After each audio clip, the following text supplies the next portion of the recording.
Bombazo en Alpine. Lo que parecía una interna tensa explotó en acusaciones directas. Gasly acusa a Colapinto de sabotaje y el equipo se prende fuego antes de la carrera en Imola. Lo que vas a leer acá es la verdad brutal que sacude los cimientos de la escudería francesa.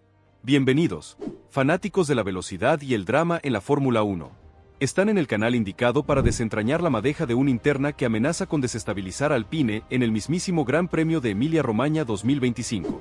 Hoy, te traemos la información más caliente y verificada directamente desde el paddock de Imola, donde las acusaciones de sabotaje han encendido una guerra sin cuartel entre sus pilotos. Prepárense para conocer los detalles de un enfrentamiento que podría redefinir el futuro de la escudería francesa. Domingo en Imola. Mientras la mayoría de los equipos aprovechaba la jornada para reorganizar sus boxes y repasar las simulaciones de carrera de cara al Gran Premio, en Alpine se respiraba una atmósfera diferente, cargada de una tensión palpable. No había motores rugiendo ni cámaras grabando, pero el aire era denso, casi irrespirable. Y todo comenzó en el instante en que Pierre Gasly puso un pie en el paddock. Su llegada no fue la habitual, tranquila y con la compostura de un piloto experimentado. Fue una entrada cargada de una furia contenida que amenazaba con desbordarse en cualquier momento. El piloto francés, con el rostro endurecido y la mandíbula apretada, cruzó el portón de acceso directo al hospitality del equipo sin dirigir la mirada a nadie. Sabía exactamente lo que iba a hacer. Lo venía rumiando desde que finalizó el test privado en el que Franco Colapinto, al volante del mismo monoplaza, lo había superado sin dejar lugar a dudas. Ese test privado había sido la chispa que encendió la mecha, el golpe de realidad que Pierre Gasly no había podido digerir. Franco Colapinto había demostrado ser más rápido, más constante y había ofrecido un feedback técnico más preciso en todas las tandas de pruebas. Pero lo que más había herido el orgullo del piloto francés no fueron los tiempos por vuelta en sí, sino el silencio ensordecedor del equipo tras la finalización del test. Nadie justificó su rendimiento inferior. Nadie mencionó que su coche pudiera no haber estado en las condiciones óptimas. Nadie salió en su defensa. Y cuando Gasly observó cómo los ingenieros, de manera casi automática, se alineaban alrededor de Franco Colapinto, sintió que su autoridad y su estatus dentro del equipo se le escapaban entre los dedos. Así que llegó a Imola con una única y firme intención: recuperar el control de la situación, o al menos, hacer el ruido suficiente para que su voz fuera escuchada. Su primer destino fue directo a la oficina de Flavio Briatore, el mandamás del proyecto Alpine. Gasly irrumpió en la oficina sin siquiera saludar, cerró la puerta con un golpe seco y encaró a Briatore con los dientes apretados, la furia contenida a punto de explotar. No esperó cortesías ni preámbulos, simplemente dejó que su rabia se desbordara. Esto no puede seguir así, Flavio. Le están dando el mejor coche a Colapinto. Me están saboteando, no tengo ninguna duda. Briatore, que ya había recibido informes detallados sobre el creciente malestar de su piloto estrella, no se inmutó ante la explosión de ira. Se limitó a observarlo en silencio mientras tomaba una hoja de datos que reposaba sobre su escritorio. Dejó que la rabia de Gasly se derramara, que las palabras salieran cargadas de veneno y frustración. Sabía que estaba frente a un piloto herido en su orgullo, un piloto que comenzaba a comprender que su lugar privilegiado dentro del equipo estaba siendo seriamente desafiado por un joven novato que ni siquiera necesitaba alzar la voz para imponer su talento. Pero Gasly no se detuvo ahí, su tono se elevó aún más, golpeó con la palma abierta el escritorio de Briatore y soltó una de esas frases que, en el despiadado mundo de la Fórmula 1, pueden cambiarlo todo. Si no me lo decís vos, lo digo yo. Lo están preparando para reemplazarme. ¿Creen que me voy a callar? Entonces dámelo igual, Flavio. Dámelo justo. Briatore lo dejó hablar, dejando que la tormenta de acusaciones siguiera su curso. Luego, sin elevar la voz ni un ápice, respondió con una frialdad que congeló el ambiente tenso de la oficina. Pierre, tenés exactamente el mismo coche que Franco. El mismo alerón delantero, el mismo fondo plano, la misma configuración de motor. Lo revisé personalmente. ¿Sabés qué es lo único que cambia?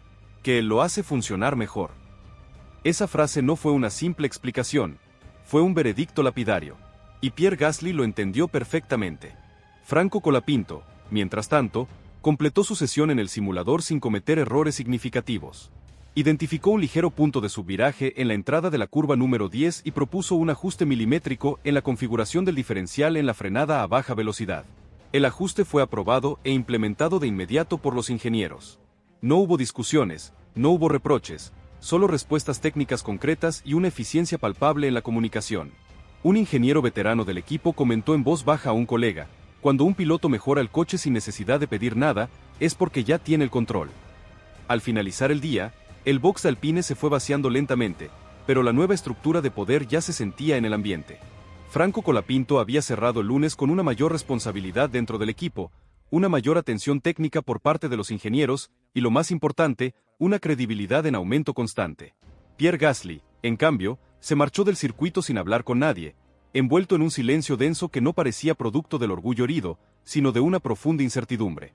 Ya no sabía si lo que estaba ocurriendo era un simple cambio temporal en la dinámica del equipo o el principio de su declive dentro de la escudería francesa.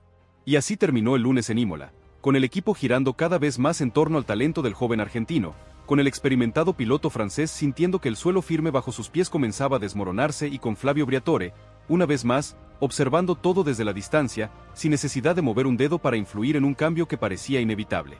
El martes podría traer respuestas definitivas o podría hundir aún más la moral del equipo, porque en la implacable Fórmula 1, cuando la dinámica interna te da la espalda, solo queda mirar al implacable cronómetro para buscar una última esperanza.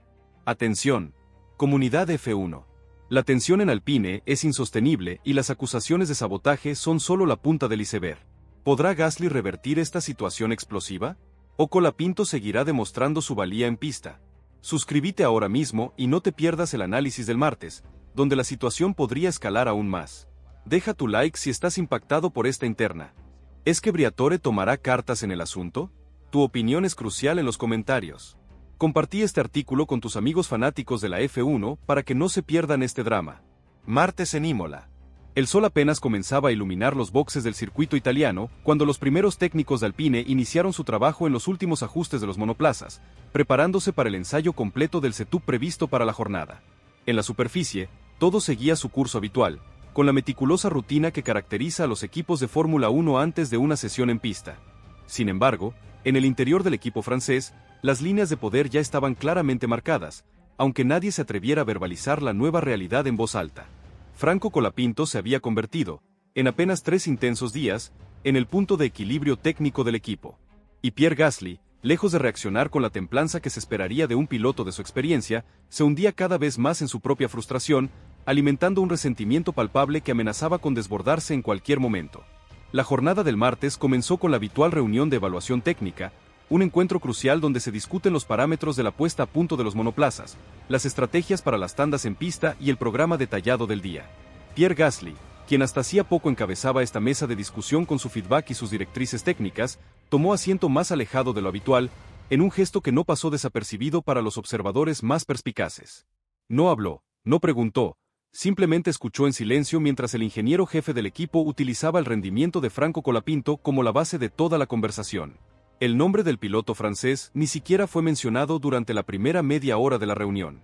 En el hermético y competitivo mundo de la Fórmula 1, cuando un piloto que hasta hace poco era la referencia es omitido de esta manera, el mensaje no necesita ser verbalizado. La exclusión en sí misma es una declaración contundente. En medio de ese silencio incómodo, Franco Colapinto tomó la palabra para explicar con precisión cómo había ajustado el balance del coche durante la jornada anterior, basándose en sus sensaciones en pista y en el análisis de los datos de telemetría. Su intervención fue técnica, concisa y desprovista de cualquier ostentación. Pero lo que realmente sorprendió a los presentes no fue el contenido de sus comentarios, sino la forma en que todos los escuchaban. Ya no era el joven piloto que venía a aprender y a adaptarse a las exigencias de la Fórmula 1. Era el piloto que dictaba, con su conocimiento y su sensibilidad al volante, la dirección en la que el coche debía evolucionar para optimizar su rendimiento. Y el equipo técnico, sin siquiera cuestionar sus apreciaciones, lo seguía con una naturalidad que evidenciaba un cambio profundo en la dinámica interna. Pierre Gasly no pudo soportar por más tiempo la palpable reconfiguración de las jerarquías dentro del equipo. Una vez finalizada la reunión técnica matutina, solicitó hablar de inmediato y a puerta cerrada con su propio ingeniero de pista. En la intimidad de la sala de ingeniería, exigió ver cada parámetro, cada gráfico de telemetría, cada dato de la última modificación aplicada al monoplaza de Franco Colapinto.